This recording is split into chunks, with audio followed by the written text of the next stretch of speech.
Muy buenos días, el día de hoy estamos conversando con el maestro Juan Domingo Argüelles sobre esta antología general de la poesía mexicana y antes que todo le agradecemos su tiempo. No, pues al contrario, yo encantado y poder platicar de esta obra.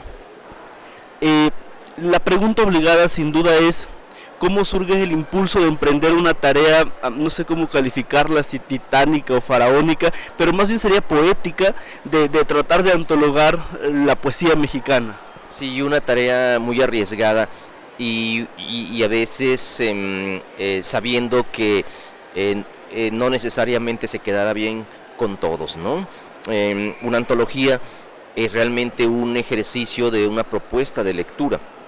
Es alguien que ya leyó un corpus bastante amplio y sobre ese corpus o a partir de ese corpus hace una selección y se la presenta a los lectores como esa propuesta de lectura o una guía de lectura. En este caso, el primer tomo abarcaba de la época prehispánica hasta los poetas nacidos en 1950 y el segundo volumen abarca de los poetas nacidos de 1951 a 1987. Esto nos revela la posibilidad de que los lectores pues puedan acercarse a un panorama general. Entre los dos volúmenes son 278 autores, más de 2 millares de poemas, casi 2 millares de páginas, en un formato grande además, lo cual pues nos revela que la poesía mexicana goza de muy buena salud. El primer tomo fue un tomo que fue casi unánimemente aceptado. Este segundo tomo, el que tenemos aquí a la vista, es quizá el que ha despertado ciertas incomodidades, como toda antología que se precie de tener un ojo crítico. ¿Cuál es la metodología utilizada para seleccionar a estos autores? Siempre se dice, y es un lugar común, que toda antología es arbitraria. Yo creo que puede tener un grado de arbitrariedad, pero no necesariamente puede ser arbitraria, pero no atrabiliaria. Es decir, la arbitrariedad tiene que ver con que siempre si se selecciona a uno, se dejan de seleccionar a 2. Si se selecciona a 5, se dejan de seleccionar a 10. Entonces, esto es exponencial.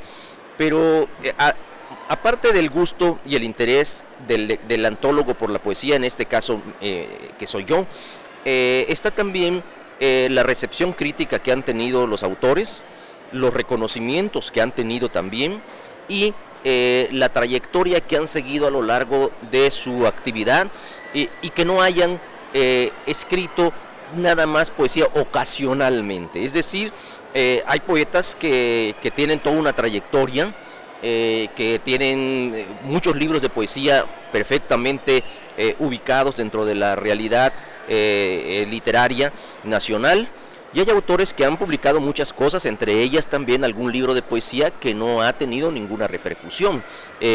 O sea, más allá de que haya poetas, insisto, con cierto grado de corrección poética, digamos, o literaria, de lo que busqué yo aquí es que fueran poetas que invitaran realmente al público lector a leer. Insistiría yo en una cosa, es una antología para lectores comunes, para el lector común que generalmente no tiene acceso a la poesía, no tiene el propósito de ser una antología para poetas. A mí me tienen muy sin cuidado los poetas en ese sentido, por una razón muy simple. Los poetas no necesitamos antologías. Los poetas tenemos los libros de nuestros propios amigos y conocidos, e incluso dedicados. ¿Para qué queremos antologías? Los que sí necesitan antologías son los lectores. ¿Hay algún descubrimiento o algún poeta poco conocido que esté usted presentando en esta obra? No solo las grandes cumbres de la poesía, que es ya por todos sabido. Quisiera que nos hablara un poquito de estos poetas que han tenido poca circulación en el mercado editorial, que sin embargo su voz es representativa de la poesía mexicana. Bueno, yo diría que en general, esto es también otro lugar común, pero vale la pena recalcarlo. En general, la poesía mexicana es ampliamente desconocida. Es muy conocida por nosotros, los poetas, y por el círculo literario atento a lo que se publica. Pero estrictamente, la poesía mexicana es desconocida con excepción de los grandes poetas mexicanos que todos ubicamos: Sor Juana Inés de la Cruz, Nezahualcóyotl, Bonifaz Nuño, Díaz Mirón, Amado Nervo, Sabines, Paz, Pacheco, etc. ¿Qué quiero decir con ello? Si uno, ahora que estamos aquí en la Feria del Libro de Guadalajara, si nos damos la vuelta por los stands, nos daremos cuenta que todos están llenos de libros de narrativa, están llenos de libros de superación personal, libros de cocina, libros para público adolescente, muchos de ellos de muy dudosa calidad, porque lo que hacen es fórmulas ya perfectamente preestablecidas, porque eso es lo que están buscando los niños, y en donde los escritores se pasean como celebridades junto con locutores y todo esto, bueno, donde la poesía no tiene cabida. Entonces, ¿qué es lo que buscábamos con esta antología? Que estuviera en el circuito comercial, y que los lectores comunes, por eso también se hizo una coedición con Sanborns, porque el lector de Sanborns no es el mismo que es el lector de librerías, y que tuviera acceso a la poesía. Y en este caso del segundo volumen, pues prácticamente, con excepción de los poetas que más o menos todos ubicamos dentro del ámbito cultural, los que estamos en el ámbito cultural, que son Alberto Blanco, Coral Bracho, Miriam Moscona, Javier Sicilia, etcétera. Estoy mencionando nombres así al azar, son 167, bueno, en fin, Minerva Margarita Villarreal, José Javier Villarreal, Luis Llamara, Ricardo Castillo, Ricardo Llanes en el otro volumen, Jorge Esquinca, etcétera. Entonces, cuando Carmen Villoro, cuando me planteo esto como un ejercicio, yo lo que me doy cuenta es que en general toda la poesía mexicana de la segunda mitad del siglo XX en adelante es una poesía de descubrimientos para un lector común, no para nosotros que leemos poesía. Pero en realidad la gente no lee poesía porque no hay poesía en las librerías. Uno se va a las librerías y se encuentra con que hay un stand chiquitito que dice poesía y teatro, y tiene 200 ejemplares, 200 títulos, sobre todo de poetas clásicos y muy populares, desde Amado Nervo, Mario Benedetti, por supuesto Pacheco y otros más, y dos o tres por ahí perdidos de autores jóvenes. Entonces, ¿qué es lo que pretendemos con ello? Que la poesía situarla en una visibilidad para que no todo esto se yo creo que la poesía esté en la mesa de novedades ya es un éxito. El simple hecho de que esté en la mesa de novedades, que tenga unas características como las tiene este libro, con el formato que tiene, que a mí, yo siempre fue en lo que insistí, un libro bonito, un libro atractivo, para que pueda estar en la mesa, en la sala de la casa como adorno quizá, ¿verdad? Porque cuando yo fui niño, no sé cómo llegaron libros de poesía a mi casa, donde mi familia no era una familia lectora culta, pero por lo menos había una enciclopedia Grolier, había el Nuevo Tesoro, La Juventud, y había 3 antologías, una de poesía universal, una de poesía hispanoamericana y una de poesía española. Y ahí leí mis primeros poemas. Entonces, cuando yo digo un tomo así, significa que alguien en algún momento pueda llegar a estos libros, abrirlos y encontrar algo extraordinario. Descubrimientos, pues yo diría que hay un poeta de Durango que se llama Jesús Marín, del que no se habla mucho, pero que es muy bueno. Hay poetas jóvenes muy significativos, es decir, que han publicado su primer libro y han dado muestras de que tienen es el caso de Paula Abramo. Hay poetas que ya tienen una cierta trayectoria, pero que valía la pena insistir en sus cualidades. Gabriel Trujillo Muñoz, Jorge Ortega, en fin. Es que si menciono unos, dejo de mencionar a tantos y parecería injusto como preferencias personales. Yo lo que busqué en este libro es no nada más que imperaran mis gustos particulares, sino que además el reconocimiento que han tenido estos autores desde una perspectiva crítica. Es decir, han sido reseñados, han sido criticados, han recibido premios, han tenido una persistencia en el ejercicio de la poesía. No, la poesía no ha sido para ellos un entretenimiento, sino una vocación, y eso es lo que yo busqué en todo momento, incluso con los autores jóvenes, donde dijeran, bueno, ¿qué es lo que buscan esos autores? Comunicarse con un público que lee poesía. Pero lo que pasa es que en México parece ser que por la misma razón de que la poesía tiene un flujo tan lento de ventas, pues no es negocio para los editores. Y entonces, si un libro de Carlos Pellicer tardó en el Fondo de Cultura Económica más de 10 años en venderse sus 2,000 ejemplares, entonces estamos hablando de que es un mito, es una falsa apreciación decir que nuestros grandes poetas también son muy conocidos. O sea, Octavio Paz es muy conocido, pero es muy poco leído. Lo mismo Carlos Pellicer. Entonces, ¿quién es el poeta que ni siquiera podemos decir que sea un poeta muy leído, sino un poeta muy recordado y un poeta memorizado? Ese es Sabines, porque es un poeta popular. Hay gente que no exactamente es que lea siempre poesía, pero lee a Sabines y sabe poemas de Sabines completos, y Sabines lo emociona. Entonces, bueno, quiero decir que no es tan cierto que la poesía, que nuestra gran poesía sea también tan ampliamente conocida. Si aquí podemos, es muy fácil leer, ver que la celebridad es una muchacha que se llama Yuya, que publica libros sobre peinados y maquillaje. Entonces estamos dándonos cuenta de que ese es el negocio. Esto no es negocio. Hay dos aspectos que ha tocado que me gustaría profundizar. Uno tiene que ver con la salud de la poesía mexicana.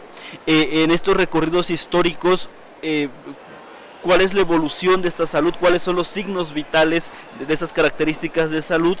Y por otro lado, el desplazamiento de la poesía de la esfera pública. A lo largo del tiempo, pienso por ejemplo en el caso de los poetas rusos, ¿no? Brodsky o Ana Akhmatova, que fueron realmente poetas populares. En el caso de México, el caso de Sabines, y sin duda estos libros de circulación masiva, como lo fue El declamador sin maestro, 100 poemas de amor, que eran poemas que circularon editorialmente y que se pasaron de mano en mano. ¿Cómo se da también este desplazamiento, pues? Bueno, los signos vitales de la poesía mexicana, por principio de cuentas, son precisamente la diversidad y la complementariedad. Es decir, no hay un camino, no hay una línea recta en la poesía mexicana, ni en evolución, ni en ese sentido que la gente suele llamar progresivo. Es decir, Sor Juana Inés de la Cruz es nuestra contemporánea, que nos habla hoy como si estuviera, bueno, que al leerlo parecería que nos escribió hoy, ¿verdad? Y que por supuesto la gran virtud de la literatura y en general y en particular de la poesía es que ningún poeta anula a otro, es decir, lo complementa. Y cada uno de los poetas recientes, cada uno de los poetas que van siguiendo en la tradición, tienen elementos de influencia de los que ha dejado atrás. Es decir, Rosario Castellanos reactualiza a Sor Juana Inés de la Cruz. José Gorostiza, aunque no lo crean muchos, reactualiza a Amado Nervo. Hay muchos signos ahí donde está perfectamente presente Amado Nervo. López Velarde reactualiza a Amado Nervo.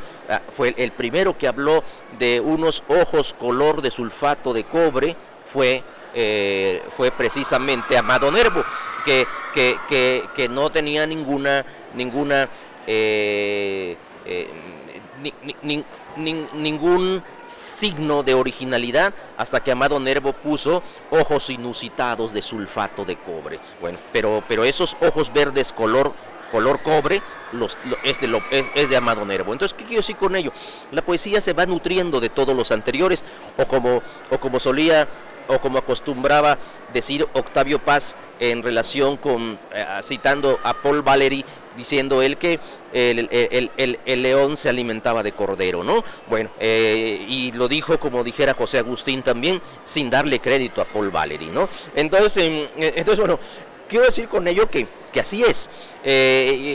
La poesía se está reactualizando y ese es su signo de vitalidad. La otra parte, ¿qué es lo que ha pasado con la poesía mexicana? La poesía mexicana no, salvo excepciones, es el último gran poeta popular fue Sabines.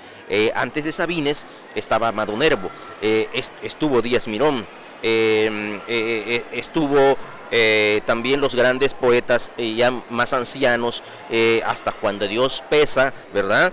Que eran poetas populares. ¿Por qué? Porque la poesía tenía un fervoroso público lector, y ese fervoroso público lector estaba también consciente de que la poesía era la concentración del idioma y la maravilla de la palabra, de los significados, del ritmo, de la música. Esto se fue perdiendo, pero curiosamente, cuando queremos localizar dónde estuvo el error, lo vamos a encontrar en la escuela. Es decir, la poesía fue expulsada de la escuela. Se sacó la poesía en voz alta, se sacó la lectura en voz alta en general de las aulas, y con ello se sacó la poesía, que es el género fundamental para que los muchachos, los niños, los jóvenes aprecien el idioma realmente, la riqueza de la música, el ritmo, las metáforas, las imágenes. No hay una didáctica ni una pedagogía de la lectura en la escuela. Eso ocasionó que hoy mismo las bibliotecas de aula y escolares adquieren, yo vi la relación de lo que leyeron en 2014 los muchachos, los niños de primaria y secundaria, y de 272 libros que eligieron las bibliotecas de aula y escolares, solo 12 eran de poesía, y 12 de poesía, entre la cual había poesía didáctica. Es decir, estamos hablando, y además destinados a partir del quinto y el sexto año de primaria, como si los niños de preescolar y los niños de primero, segundo, tercero y cuarto de primaria no merecieran poesía, y luego en secundaria solamente para el primero y el tercer grados, como si los de segundo no requirieran poesía. Entonces, ¿qué quiero decir con ello? Esto es casi un complot en realidad contra la poesía, porque la gente dice: es que yo no entiendo la poesía. Y los que están seleccionando libros también no son afectos a leer poesía, y si leen poesía, a lo mejor salen con que no la entienden, ¿verdad? Cuando en realidad la poesía tiene que sentirse, y además tampoco es un argumento, porque si a ellos no les gusta la poesía, es muy su problema, pero los niños sí necesitan poesía. Y entonces yo creo que el gran problema que tenemos es que perdimos la popularidad y esa influencia pública del poeta, precisamente porque se generó todo esta idea de que lo importante de los libros es vender libros, no es formar cultura. Entonces, aquí todo lo que tenga forma de libro es digno de ser leído, lo cual me parece también un exceso, ¿no? Bueno, pues le agradecemos mucho su tiempo. Quisiera solamente terminar esta entrevista acordándome de una crónica de Carlos Monsiváis del recital de Jaime Sabines en Bellas Artes, que termina diciendo: mientras la poesía esté presente, no todo está perdido. Yo creo que así es en efecto, pero ojalá la poesía esté presente con una mayor fuerza y haya una recuperación. Yo nada más quiero agregar una cosa. En estos días de feria, donde hay tanto niño, hay tanto joven, que muchos de ellos traídos por sus escuelas para incrementar la afluencia y romper récords de asistencia en la feria, es importante decirlo, porque de eso se trata, parecería en algún momento la feria, y es una feria de las vanidades, es una feria de la frivolidad en muchos casos. Entonces, en este momento, la única noticia realmente trascendente que da la feria es que se detuvieron a 3 muchachos de la Universidad de Guadalajara que robaron libros. Bueno, Yo me sumo a quienes dicen que hay que liberarlos. Hay que liberarlos, no porque uno diga que robar libros no sea un delito o no sea una irregularidad. Robar en general es un robo cualquiera, pero en este país donde los políticos se roban tantas cosas y se han robado al país, que unos muchachos hayan robado unos libros es algo insólito. Es decir, no creo que se hayan robado libros para hacerse millonarios, es decir, se robaron libros porque les querían leerlos. Entonces yo me sumo a quienes dicen hay que liberar a esos muchachos. Muchísimas gracias. Gracias.